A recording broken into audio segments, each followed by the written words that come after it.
પાટણથી એક મહત્વના સમાચાર સામે આવી રહ્યા છે, જેમાં પાટણના ધારપુરમાં આવેલી મેડિકલ કોલેજમાં ભણતા સુરેન્દ્રનગર જિલ્લાના ધ્રાંગધ્રા તાલુકાના જેસડા ગામના 18 વર્ષીય વિદ્યાર્થીનું મોત નીપજ્યું હતું। આ શંકાસ્પદ મોતમાં પરિવારે આક્ષેપ કર્યો હતો કે મારા દીકરા સાથે કોલેજમાં રેગિંગ થયું હતું। હાલ પોલીસે ગુનો નોંધી વધુ કાર્યવાહી શરૂ કરી છે। મળતી માહિતી પ્રમાણે પાટણ જિલ્લાની ધારપુર મેડિકલ કોલેજમાં પહેલા વર્ષમાં ભણતા વિદ્યાર્થીનું શંકાસ્પદ મોત નીપજ્યું હતું। ત્યારે આ મૃતક 18 વર્ષીય વિદ્યાર્થી સુરેન્દ્રનગર જિલ્લાના ધ્રાંગધ્રા તાલુકાના જેસડા ગામનો રહેવાસી હતો। આ શંકાસ્પદ મોતમાં પરિવારે ગંભીર આક્ષેપ કરતા જણાવ્યું કે અમારા દીકરા સાથે કોલેજમાં રેગિંગ થયું હતું। હાલ પોલીસે ગુનો નોંધીને વધુ તપાસ હાથ ધરી છે। બોડી છે એટલે પેશન્ટ તરીકે એને કેઝ્યુઅલ્ટીમાં લઈ જવામાં આવેલ રાત્રે, અને અમારા ડૉક્ટરે એની પર સારવાર કરીને રિવાઇવ કરવા ટ્રાય કરેલ, પણ જે થઈ શકે નથી।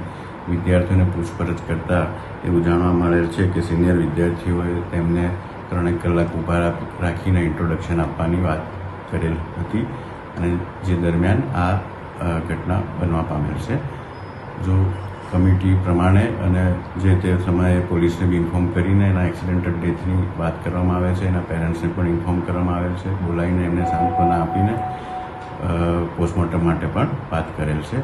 સાથે સાથે જો સ્ટુડન્ટ દરમિયાન રેગિંગની ઘટના બહાર આવશે કે એવું થશે તો તાત્કાલિક ધોરણે કમિટી મિટિંગ અમે બોલાવી છે, અને એ પ્રમાણે જો હશે તો એના શિક્ષાત્મક પગલાં તાત્કાલિક ધોરણે ભરવામાં આવશે।